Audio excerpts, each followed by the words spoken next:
عليك يا سيدي يا رسول الله. پڑھیں میرے ساتھ. الصلاة والسلام عليك يا سيدي يا رسول الله وعلى آلك وصحابك يا سيدي يا حبيب الله. الصلاة والسلام عليك يا سيدي يا رسول الله وعلى آلك وصحابك يا سيدي يا رحمة للعالمين. بسم الله الرحمن الرحيم. ألف لام ميم. ذلك الكتاب لا ريب فيه هدى للمتقين. آمنت بالله وصدق الله مولانا العظيم وصدق رسوله النبي الأمين الكريم. حضرات محترم، اللہ تعالیٰ کے فضل و احسان سے رمضان المبارک کا یہ عشرہ رحمت ہے اور اللہ تعالیٰ کی رحمت کی برسات ہے. کوئی لمحہ خالی نہیں ہے جس لمحے اس رحمت نے ہم کو گھیرا ہوا نہ ہو. فجر میں رحمت، سحری میں رحمت، ظہر میں رحمت، عصر میں رحمت، مغرب میں رحمت، افطاری میں رحمت، عشاء میں رحمت، تراویح میں رحمت، سوتے ہوئے رحمت، جاگتے ہوئے رحمت. کیونکہ یہ اللہ تعالیٰ کی رحمت برس رہی ہے اس وقت.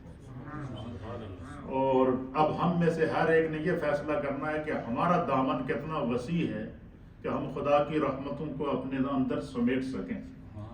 تو اس لیے یہ اللہ تعالیٰ کا کرم ہے. یعنی جہاں بھی آپ دیکھیں، مثلا سحری کے وقت رات کو سوئے ہوئے جب بندہ اٹھتا ہے تو بظاہر تو ہم اٹھ کے اپنا پیٹ ہی بھرتے ہیں نا، اور کیا ہے. لیکن نبی پاک نے فرمایا تسحروا، سحری کیا کرو، فإن السحور برکہ.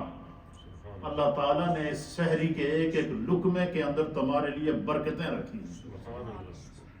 اب آپ اندازہ لگائیں، حالانکہ ڈیلی ہم کھانا کھاتے ہیں اور ہر کھانا جو بھی بسم اللہ الرحمن الرحیم پڑھ کر کھایا جائے اس میں برکت ہوتی ہے. لیکن سحری کا کھانا جو ہے وہ خاص طور پر اللہ کے حبیب نے فرمایا کہ اس میں خدا نے بڑی برکتیں رکھی ہیں. تو اس لیے ان رحمت کے لمحات، یہ پورا دن کو بھی رحمت، رات کو بھی رحمت، پورا عشرہ رحمت کا ہے. اس لیے اللہ کی رحمت کی اگر برسات ہو رہی ہو اور ہم پھر بھی غافل رہیں تو مجھے بتائیں ہم سے بھی کوئی بدقسمت ہوگا. اس لیے دوستو، زندگی کا پتہ نہیں کہاں پر سانس کی دوڑ ٹوٹتی ہے. تو جو لمحات مل جائیں اللہ کی رحمت کو سمیٹیں. آج میں آپ کے لیے بڑا خوبصورت مختصر درس ہوگا، لیکن قرآنی علوم سے بھرا ہوا درس ہوگا. آج میں نے آپ کے لیے سورہ بقرہ قرآن حکیم کی، اس کا میں مختصر سا اتنا تعارف آپ کی خدمت میں پیش کروں گا کہ سورہ بقرہ میں اللہ نے علوم کے کون کون سے خزانے رکھے ہیں. اور آپ سنیں گے تو آپ کا ایمان تازہ ہو جائے گا کہ اگر ایک سورت کے اندر اتنے بڑے علوم کے خزانے اور اتنی بڑی معرفت کی حقیقت ہمارے رب نے رکھی ہے تو قرآن کریم کے اندر تو 114 صورتیں ہیں. اور یہ ساری کی ساری پوری جو قرآن کریم فرقان مجید ہے، اللہ فرماتا ہے ہدی للمتقین، یہ ساری کی ساری اہل ایمان کے لیے، متقین کے لیے ہدایت کا سامان ہے. ان کو ہدایت دینے کے لیے اللہ تعالیٰ نے اس کتاب جو ہے وہ نور کو نازل فرمایا ہے. تو قرآن حکیم فرقان مجید کی سورہ بقرہ یہ سورہ نمبر 2 ہے. کتنے نمبر سورت ہے؟ اور پہلی سورت کا تعارف ہم نے آپ کی خدمت میں پیش کیا تھا، وہ سورہ نمبر 1 تھی، سورہ بقرہ، سورہ فاتحہ تھی. اور یہ سورہ بقرہ ہے اور اس کی 286 آیات ہیں، 286 آیات ہے، 286 ورسز ان دا سورہ بقرہ. سورہ بقرہ کے اندر 286 آیات ہیں اور اس کے 40 رکوع ہیں. کتنے ہیں؟ 40 رکوع ہیں اور مدنی صورت ہے. کون سی صورت ہے؟ قرآن پاک کے اندر کی صورتوں کو 2 کیٹیگریز میں تقسیم کیا گیا ہے. کچھ مکی صورتیں ہیں اور کچھ مدنی صورتیں ہیں. مکی صورتیں وہ ان صورتوں کو مکی صورتیں کہتے ہیں جو نبی علیہ الصلوۃ والسلام کے ہجرت سے پہلے، اعلان نبوت کے بعد اور آپ کے ہجرت سے پہلے مکہ کے اندر آپ پر نازل ہوئی ہیں۔ اور مدنی صورتیں ان صورتوں کو کہتے ہیں کہ جو مدینہ طیبہ کے اندر نبی علیہ الصلوۃ والسلام پر نازل ہوئی۔ اگر وہ ہجرت کے بعد مکہ میں بھی نبی علیہ الصلوۃ والسلام پر اگر کوئی صورت یا کچھ آیات نازل ہوئی ہوں نا، تو اس کو بھی ہمارے مفسرین نے جو ہے وہ مدنی صورت شمار کیا ہے، کیونکہ یہ ہجرت کے بعد نازل ہوئی ہیں۔ تو اس طریقے سے یہ قرآن کریم فرقان مجید کی ٹوٹل کتنی صورتیں ہیں؟ 114۔ کتنی صورتیں ہیں؟ 114 صورتوں میں سورہ بقرہ کا سورہ نمبر 2 ہے۔ کتنا نمبر صورت ہے؟ 2 نمبر صورت ہے۔ اور سورہ بقرہ قرآن پاک کی سب سے بڑی صورت ہے۔ کیا ہے؟ قرآن پاک کی سب سے بڑی صورت۔ یہ تقریباً 2.5 سپاروں پر مشتمل ہے۔ 286 اس کی آیات ہیں، 40 اس کے رکوع ہیں، اور اس صورت کی جو خاصیت ہے، اس صورت کو جو شرف ملا ہے، وہ شرف یہ ملا ہے کہ مدینہ طیبہ میں سرکار دو عالم صلی اللہ تعالی علیہ وآلہ وسلم پر نازل ہونے والی صورتوں میں یہ سب سے پہلی صورت ہے۔ مدینہ طیبہ میں جس طرح کہ اقرأ بسم ربک الذی خلق، سورہ علق جو ہے یہ مکہ میں نازل ہونے والی پہلی صورت تھی ترتیب نزولی کے اعتبار سے، اور اسی طریقے سے مدینہ طیبہ میں سرکار دو عالم صلی اللہ تعالیٰ علیہ وسلم میں ہجرت کے بعد حضور علیہ الصلوۃ والسلام پر مدینہ پاک میں نازل ہونے والی سب سے پہلی صورت ہے۔ یعنی مدنی صورتوں میں یہ پہلی صورت ہے جو مدینہ میں نازل ہوئی۔ اور اسی طریقے سے مکی صورتیں جتنی ہیں ان صورتوں کے جو مضامین ہیں ہمارے مفسرین نے لکھے ہیں۔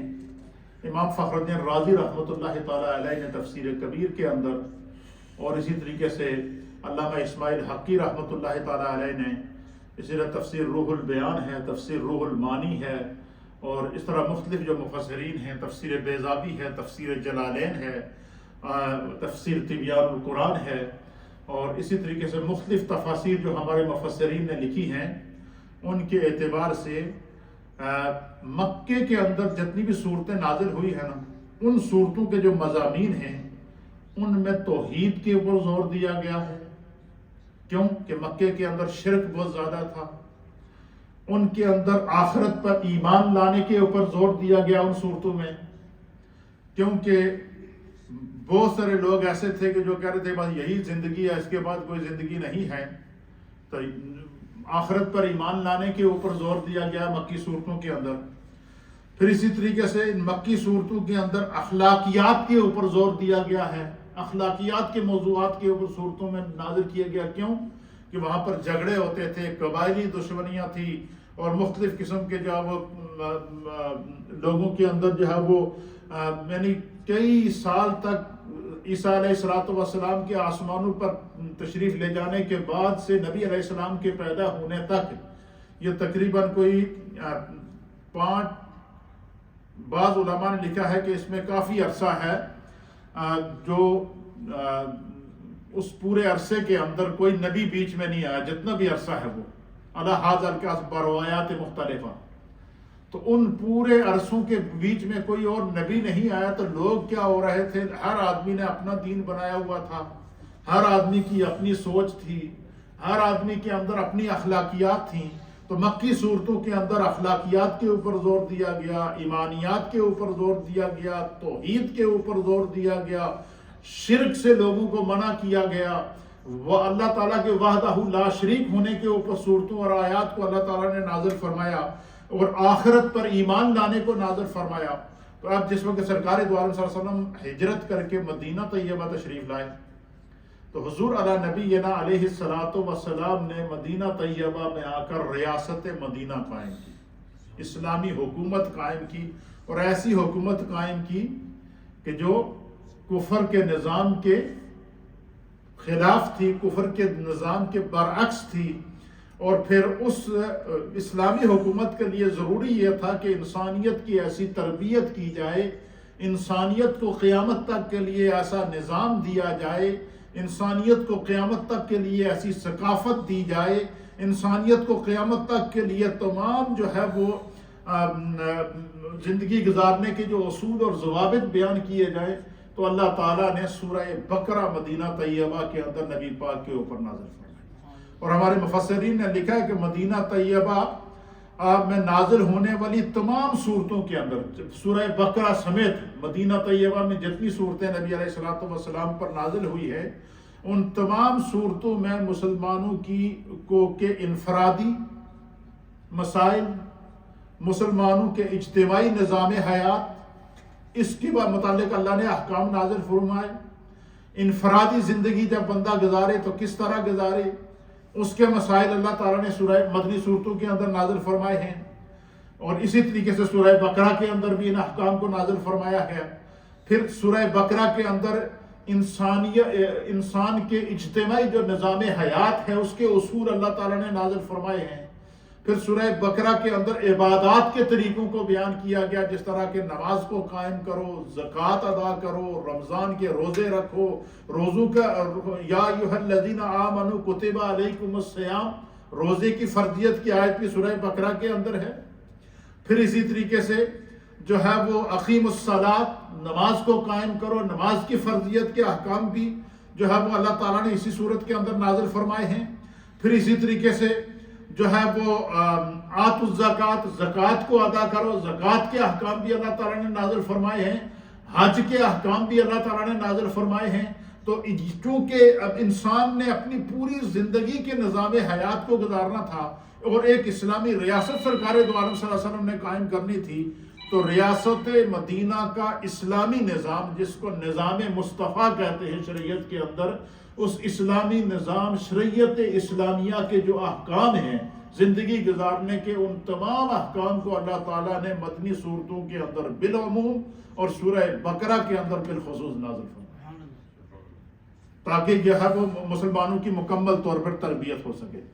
اس سورہ بقرہ کے اندر اجتماعی نظام حیات کو اللہ نے بیان فرمایا، سورہ بقرہ کے اندر عبادات کے طریقوں کو اللہ نے بیان فرمایا، اور عبادات کی کیفیات اور عبادات کی مختلف کیٹیگریز کو بیان فرمایا۔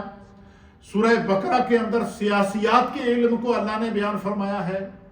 اور لوگ کہتے ہیں نا کہ مسجدوں میں سیاست دیا گلا نہ کرو، ریاست مدینہ قائم ہی مدینہ مسجد نبوی کے اندر ہوئی ہے، اور مسلمانوں کی اسلامی ریاست کا سب سے پہلا دارالخلافہ وہ مسجد نبوی شریف ہے۔ مسجد سے ہی اسلامی ریاست کی بنیاد ڈالی گئی ہے، اور سیاست یہ انبیاء اکرام کی وراثت رہی ہے۔ ہر نبی نے سیاست کی ہے، کیونکہ ہر نبی نے اس دور کے جابر حکمران کے سامنے اللہ کے نظام کو پیش کیا، اور یہی سیاست ہے، اسی کا نام سیاست ہے۔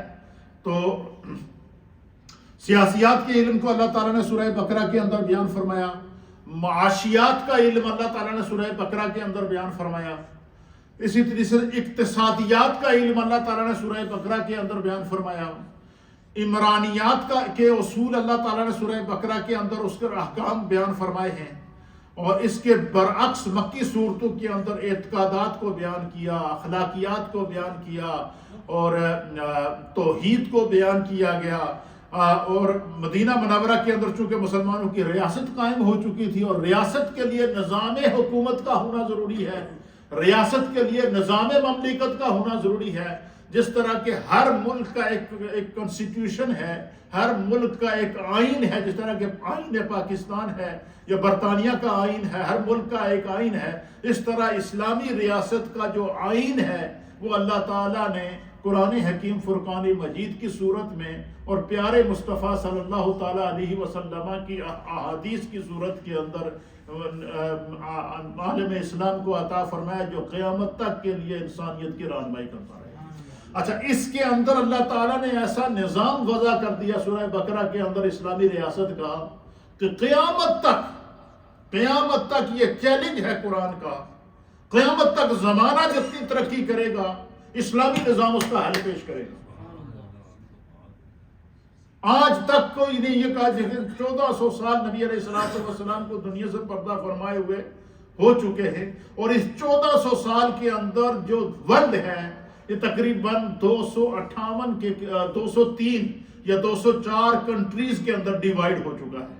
پورا جو ورلڈ ہے اس وقت تقریباً 200 سے اباؤ، یا 203 کنٹری ہیں یا 204 ہیں، آئی تھنک میں اس پر شور نہیں ہوں، لیکن جو ہے وہ 200 سے اوپر کنٹری ہیں۔ کتنی ہیں؟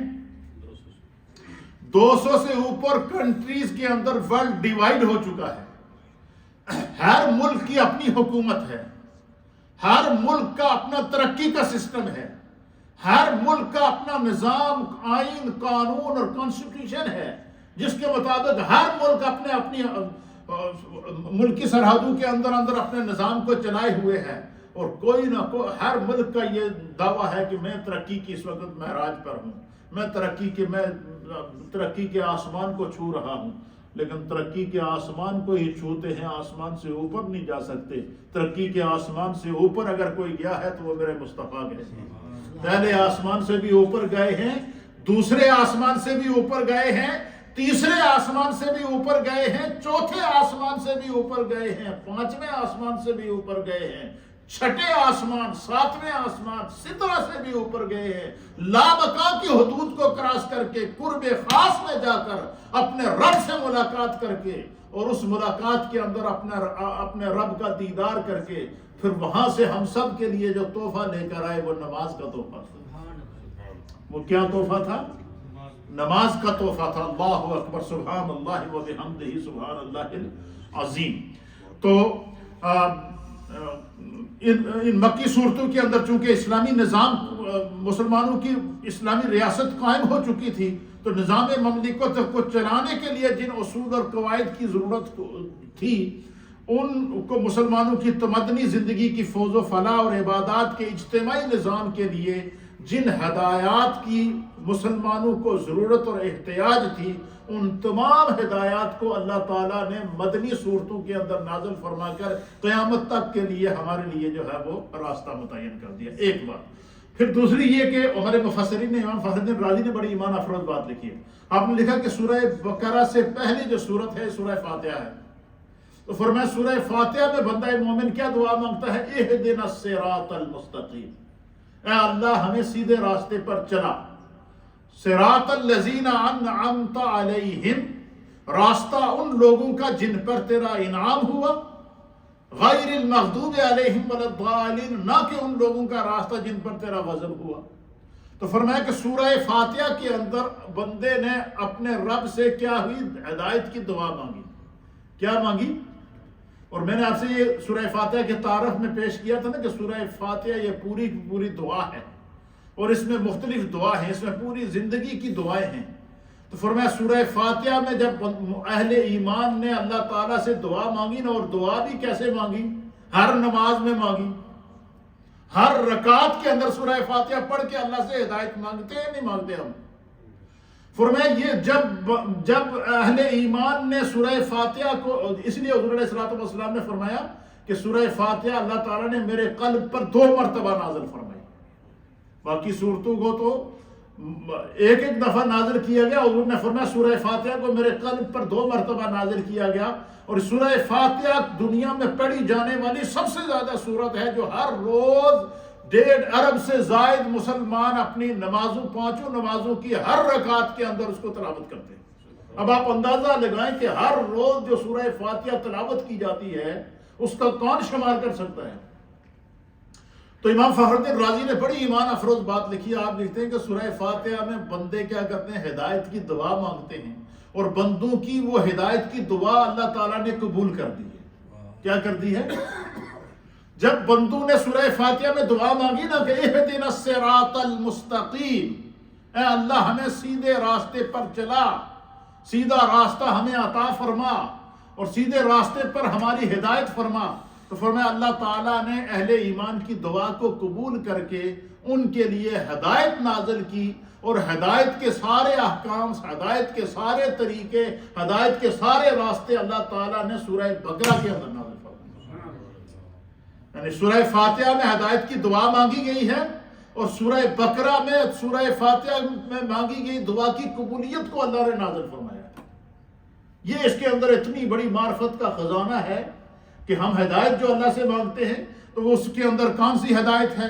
انفرادی زندگی کے لیے سورہ فاتحہ اور سورہ بقرہ میں ہدایت موجود، اجتماعی نظام حیات کے لیے سورہ بقرہ کے اندر ہدایت موجود، عبادات کے لیے کے حوالے سے سورہ بقرہ میں ہدایات موجود، سیاسیات کے حوالے سے سورہ بقرہ میں ہدایات موجود، معاشیات کے حوالے سے سورہ بقرہ کے اندر ہدایات موجود، اقتصادیات کے حوالے سے سورہ بقرہ کے اندر ہدایت موجود، عمرانیات کے حوالے سے سورہ بقرہ کے اندر ہدایات موجود ہیں. تو یہ اللہ تعالیٰ نے اس سورت کے اندر جو ہے وہ پھر فرمایا کہ عقائد اسلامیہ کی جو احساس ہے وہ ایمان بالغیب پر رکھی گئی ہے. جس طرح کہ سورہ بقرہ کے شروع کے اندر الف لام میم ذالک الکتاب لا ریب فیہ ھدی للمتقین الذین یؤمنون بالغیب، اور وہ لوگ جو غیب پر ایمان رکھتے ہیں، بن دیکھے اپنے رب پر ایمان لائے ہیں. فرمایا کہ عقائد اسلامیہ کی احساس ایمان بالغیب ہے، اور بغیر دیکھے اللہ تعالیٰ کو وحدہ لا شریک ماننا ہے، اور اس کے سارے رسولوں پر ایمان لانا ہے، اور تمام آسمانی کتب کو ماننا ہے، جزا اور سزا کا اقرار کرنا ہے، اعمال صالحہ میں ہماگیر اور ہمہ جہت اور عبادات اور نمازوں کو قائم کرنا ہے، طبقاتی منافرت کا سد باب کرنے کے لیے اہم عبادت زکوٰۃ کو ادا کرنا ہے. اس لیے سورہ بقرہ ایمان بالغیب، اقامت صلاۃ، ادائے زکوٰۃ کے بیان سے شروع ہوتی ہے، تاکہ بندہ مومن کو اپنی زندگی گزارنے کے لیے ابتدائی طور پر جن ہدایات کی ضرورت ہو اللہ تعالیٰ نے سورہ بقرہ کے شروع میں ان کو نازل کر دیا.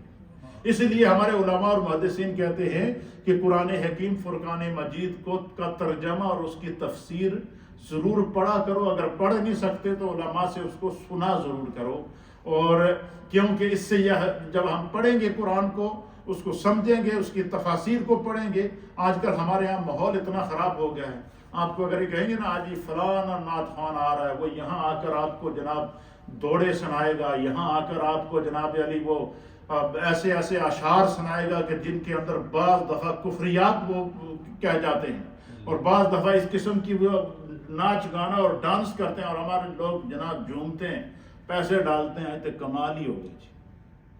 اس لیے قرآن حکیم فرقان مجید کو سمجھنا، قرآن کی تفسیر کو سمجھنا، اور اسی طریقے سے یہ ہم اگر اپنی زندگی کا معمول بنا رہے ہیں نا، میں آپ کو بڑے آسان میں آپ کو قرآن پاک کی اردو زبان کے اندر سب سے بہترین اور سب سے آسان اگر کوئی تفسیر ہے نا، وہ تفسیر تبیان القرآن ہے. بالکل آسان اردو کے اندر ایک ایک آیت کی ترجمہ، اس کی تفسیر اور اس کے مطابق احادیث وہ لکھ دی گئی ہے. پھر اسی طریقے سے جو ہے وہ حضرت قبلہ پیر کرم شاہ صاحب الازہری رحمۃ اللہ تعالی علیہ کے شاگرد رشید حضرت پیرزادہ امداد حسین صاحب جامعۃ الکرم والے، انہوں نے اب جو ہے وہ قرآن حکیم کا ترجمہ اور اس کی تفسیر کو انگلش زبان کے اندر بھی ٹرانسلیٹ کر دیا ہے. اس لیے جس کو جس طرح موقع ملے اپنی زندگی میں یہ کوشش کریں کہ جس طرح ہم ایک دفعہ قرآن ختم کرتے ہیں، ایک دفعہ ہم دیکھ کر تفسیر پڑھ لیں، اور تفسیر کو آپ پڑھیں، کہیں سے کسی باب کی سمجھ نہ آئے تو آپ اپنے علماء سے، اپنے ائمہ سے، اپنے امام سے جو ہے وہ رہنمائی حاصل کر سکتے ہیں. اس لیے اب زندگی کا جو موقع ملے ہمیں اس کو اویل کرنا چاہیے. یہ زندگی کا کوئی پتہ نہیں ہوتا کب کہاں کیسے ختم ہوتی ہے. تو یہ سورہ بقرہ کے سارے وہ موضوعات ہیں جن کو جو ہے وہ ہمارے فقہاء نے بیان فرمایا ہے. اسی طریقے سے علماء اور محدثین نے لکھا ہے کہ اس سورت کی جس طرح جہاں پر اس کے اور فضائل اور مناقب ہیں، اس سورت کے اندر جو احکام اللہ تعالیٰ نے بیان فرمائے ہیں، امام فخر الدین رازی نے تفسیر کبیر کے اندر، اور اسی امام ابن کثیر نے تفسیر ابن کثیر کی جلد نمبر 1 اور صفحہ 271 کے اوپر لکھا ہے کہ بعض علماء نے لکھا ہے کہ سورہ بقرہ کے اندر 1000 معاملات کی اللہ نے خبر دی ہے. کیا دی ہے؟ 1000 اس کے اندر اخبار ہیں، خبریں ہیں جو اللہ کی طرف سے نازل کی گئی ہیں. 1000 اس کے اندر امر ہے. امر اس چیز کو کہتے ہیں کہ جس کام کے کرنے کا اللہ نے حکم دیا، جیسے اللہ تعالیٰ فرماتا ہے اقیم الصلاۃ، نماز کو قائم کرو، یہ امر ہے، یہ حکم ہے خدا کا. اور نماز کے فرض ہونے کی وجہ بھی یہی ہے کہ اللہ تعالیٰ نے براہ راست حکم فرمایا ہے کہ نماز پڑھو. اسی طرح فرمایا آتوا الزکات، زکات ادا کرو، یہ خدا کا حکم ہے. تو فرمایا سورہ بقرہ کے اندر 1000 خبریں ہیں، 1000 اس کے اندر امر ہیں، 1000 اس کے اندر نہیں ہے. 1000 وہ امور ہیں کہ جس میں یہ منع کیا گیا ہے کہ یہ کام کرنا گناہ ہے، یا یہ کام کرنا حرام ہے، یا یہ کام کرنا شریعت کے اندر جائز نہیں ہے. تو یہ 1000 احکام وہ ہیں جن کی ممانعت نازل کی ہے اللہ تعالیٰ نے، جو سورہ بقرہ کے اندر ان کے خزانے موجود ہیں.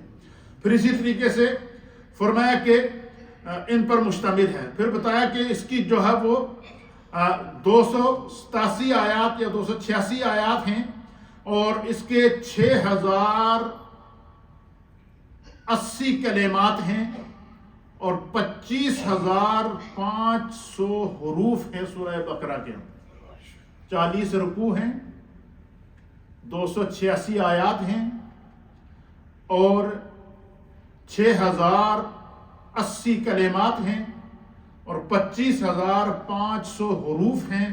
یہ سورہ بقرہ کے اندر اللہ تعالیٰ نے انسانیت کی ہدایت اور رہنمائی کے لیے نازل فرمائے ہیں. اب آپ خود اندازہ لگائیں کہ ہمارے وہ مفسرین جنہوں نے قرآن پاک کا ایک ایک حرف گن کر ہمارے لیے لکھا ہے کہ اس کے اندر اتنے حرف موجود ہیں، اتنی آیات موجود ہیں، اتنے نقطے موجود ہیں. میرا ایک بیان میں نے پچھلے سال آپ کی خدمت میں پیش کیا تھا، جو میرے یوٹیوب چینل کے اندر MNN چینل کے اوپر موجود ہے، اور اس کا ٹاپک ہے انٹروڈکشن آف قرآن. کیا ٹاپک ہے؟ انٹروڈکشن آف قرآن. تو اگر آپ لوگ یہ سمجھنا چاہیں کہ قرآن پاک میں کتنے حروف ہیں، قرآن پاک میں کتنی آیات ہیں، قرآن پاک میں کتنے کلمات ہیں، قرآن پاک میں کتنے رکوع ہیں، تو وہ انٹروڈکشن آف قرآن کے اندر میں نے وہ سارے بیان کر دیے ہیں. اس کے اوپر پورا ایک ٹاپک ہے 1 گھنٹے کا. تو اس کو آپ ضرور سنیں. آپ کے علم میں انشاءاللہ بہت سارا ایسا اضافہ ہوگا کہ کم از کم آپ کو پورے قرآن کا تعارف ہو جائے گا کہ قرآن میں اللہ تعالیٰ نے کیا کیا نازل فرمایا ہے. تو پھر جو ہے وہ اس کی بہت ساری فضیلت نبی علیہ الصلوۃ والسلام نے بیان فرمائی. 2 حدیثیں، اور پھر ہم جو ہے وہ اختتام کی طرف بڑھتے ہیں. یہ تو سورہ بقرہ کا تعارف تھا جو میں نے آپ کی خدمت میں پیش کیا ہے. اب سورہ بقرہ کی فضیلت سنیے جو خود میرے مصطفیٰ کریم نے حدیث کے اندر بیان فرمائی. میرے سامنے حدیث پاک ہے. حضرت سلمان بن کلابی رضی اللہ تعالیٰ عنہ اس حدیث کے راوی ہیں. آپ فرماتے ہیں کہ نبی علیہ الصلوۃ والسلام نے ارشاد فرمایا کہ قیامت کے دن قرآن مجید اور ان پر عمل کرنے والوں کو اللہ کی بارگاہ میں لایا جائے گا. ان کے آگے سورہ بقرہ اور سورہ آل عمران ہوں گی.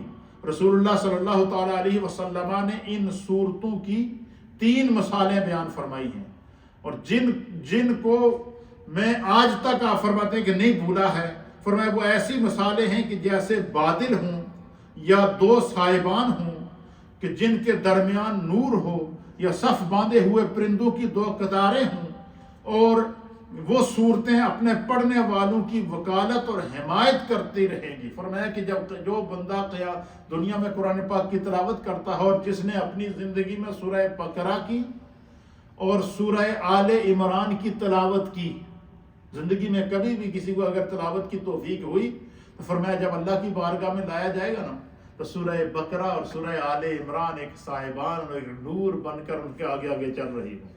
فرمایا اہل محشر دیکھتے ہی اس پر رش کریں گے کہ یہ وہ قافلہ جا رہا ہے جنہوں نے دنیا میں سورہ بقرہ اور سورہ آل عمران کی تلاوت کی ہے.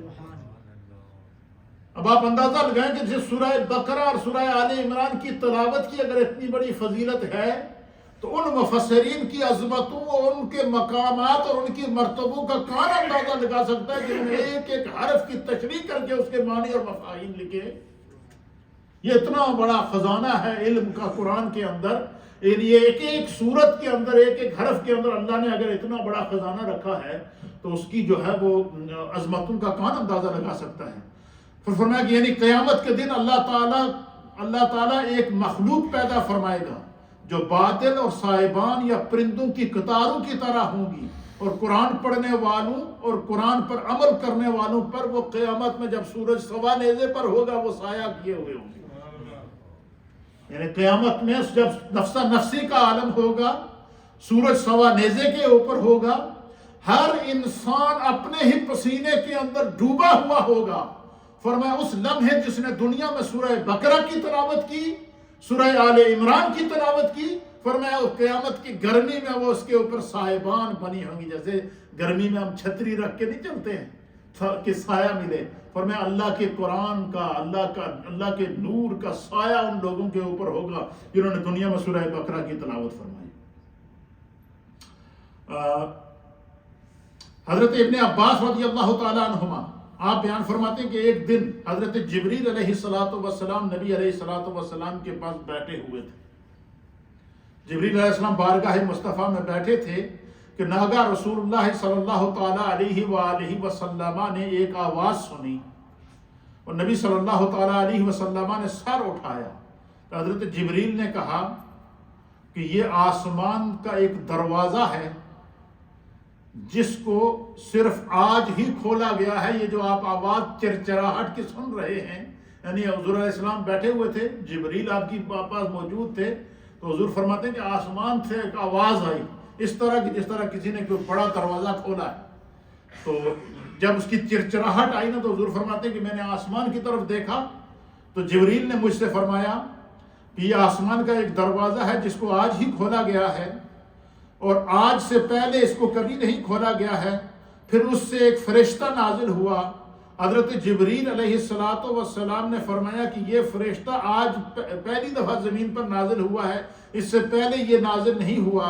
اور اس فرشتے نے آ کر نبی پاک کی بارگاہ میں سلام کیا اور عرض کیا، اور حضور علیہ السلام کی بارگاہ میں سلام کیا اور عرض کیا کہ آپ کو 2 نوروں کی بشارت ہو. کیا فرمایا؟ آپ کو 2 نوروں کی بشارت ہو جو آپ کو دیے گئے ہیں، اور آپ سے پہلے کسی اور نبی کو یہ نور نہیں دیے گئے ہیں. اور پھر اس فرشتے نے کہا کہ وہ نور کون سے ہیں؟ فرمایا وہ نور سورہ فاتحہ ہے اور سورہ بقرہ ہے. اللہ اکبر، سب کہیں سبحان اللہ. اگر یہ ایک سورت کی فضیلت ہے تو 114 سورتوں کے انعامات کا کیا عالم ہوگا. تو فرمایا کہ یہ سورہ بقرہ، دوسرا سورہ بقرہ کی آخری حصہ ہے، آخری آیات ہیں. ان میں سے آپ جو حرف بھی پڑھیں گے آپ کو اس کا مصدق آپ کو اس کا مصداق مل جائے گا. یعنی سورہ بقرہ کی آپ نے دیکھا ہوگا کہ میں اکثر نماز کے اندر یہ آیات تلاوت کرتا ہوں کیونکہ اس کے اندر دعائیں بھی ہیں اور اس کے اندر اللہ تعالیٰ سے جو ہے وہ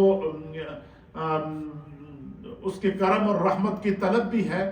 اور حضرت جبریل کہتے ہیں کہ یہ جو فرشتہ آپ کے پاس اللہ کی طرف سے خوشخبری لے کر آیا، اس نے کہا کہ آپ کو اللہ نے 2 نور عطا فرمائے جو آپ سے پہلے کسی اور نبی کو عطا نہیں فرمائے. اور وہ 2 نور، ایک سورہ فاتحہ ہے اور دوسری سورہ بقرہ کی آخری آیات ہیں. اور فرمایا کہ جو بندہ سورہ بقرہ کی یہ آخری آیات کی تلاوت کرے گا اس کے ایک ایک حرف کا اللہ اس کو مصداق عطا کرے گا. کیا مطلب؟ یعنی اس کے ایک ایک حرف میں جو خدا نے انعام رکھا ہے وہ اس بندے کو مل جائے گا. اس لیے آپ نے دیکھا ہوگا کہ جب کوئی ہماری بہن یا کوئی ہمارا بھائی فوت ہو جائے تو ہم اس کو دفن کرتے ہیں، تو آپ نے دیکھا ہوگا کہ میں جب ان کی قبر پر کھڑا ہوتا ہوں تو آخری ان کو دفن تدفین کے بعد اس وقت بھی ہم سورہ بقرہ کی آخری آیات پڑھتے ہیں، کیونکہ حضور نے فرمایا کہ اس کی آیت کی جو بندہ سورہ بقرہ کو پڑھے گا، ان آیات کو پڑھے گا، اس کی ایک ایک آیت کے ایک ایک حرف کے اندر جو خدا نے انعام رکھا گیا وہ ہر پڑھنے والے کو مل جائے گا. اچھا، اس کے آگے بہت ساری احادیث ہیں اور بڑی ایمان افروز ہیں، تو میں چاہوں گا کہ میں کل کا درس بھی اس پر کنٹینیو کروں، کم از کم ایک سورت کا علم تو ہم حاصل کر لیں. اس لیے میں نے یہ صرف سورہ بقرہ کا تعارف میں آپ کو پیش کر رہا ہوں. اس کے بعد اس کی 286 جو آیات ہیں، ہر آیت کی تفسیر الگ ہے، ہر آیت کا ترجمہ الگ ہے. ہر آیت سے جو مسائل نکلتے ہیں، جو احکام نکلتے ہیں، جو حکم نکلتے ہیں، جو اوامر اور نواہی نکلتے ہیں، اور جو نظام زندگی کا اصول اور ضوابط ہیں وہ الگ ہیں. یہ اس کی صرف فضیلت ہے انشاءاللہ سورہ بقرہ کی. بقیہ فضیلت کو میں آگے کنٹینیو کروں گا، اور میری نیت یہ ہے کہ کم از کم ہمیں قرآن پڑھنے کا ذوق پیدا ہو، یہ میری نیت ہے۔ اس لیے میں نے یہ ایک دفعہ تو میں نے صرف انٹروڈکشن آف قرآن پیش کی تھی نا، اس دفعہ میں چاہ رہا ہوں کہ جس صورت کو بھی پیش کروں اس صورت کے اندر جتنے احکام ہیں اس کا ہم علم حاصل کر لیں۔ باقی اچھا اس سے یہ ہوگا کہ کم از کم آپ کو مثلا ابھی آپ جو باتیں آج آپ کے علم میں آئی ہیں شاید پہلے نہ ہوئی ہوں، تو آپ کے اندر ذوق پیدا ہوگا کہ یار ہمیں سورہ بقرہ کا ترجمہ بھی پڑھنا چاہیے، ہمیں سورہ بقرہ کا ترجمہ بھی پڑھنا چاہیے۔ کیوں؟ اس میں نماز کے احکام ہیں، اس میں روزے کے احکام ہیں، اس میں زکوٰۃ کے احکام ہیں، اس میں اقتصادی زندگی، اس میں انفرادی زندگی، اس میں اجتماعی زندگی کے احکام ہیں۔ اللہ تعالیٰ آپ سب کے ذوق کو سلامت رکھے۔ یہ تھوڑا ذوق ہے تو میں رات ساری تھوڑے ہاتھ موتی تلاش کرتا رہنا، اس وقت محبت نال انشاءاللہ میری کوشش ہے کہ میں اس ماحول کو انشاءاللہ ہم آگے جاری رکھیں۔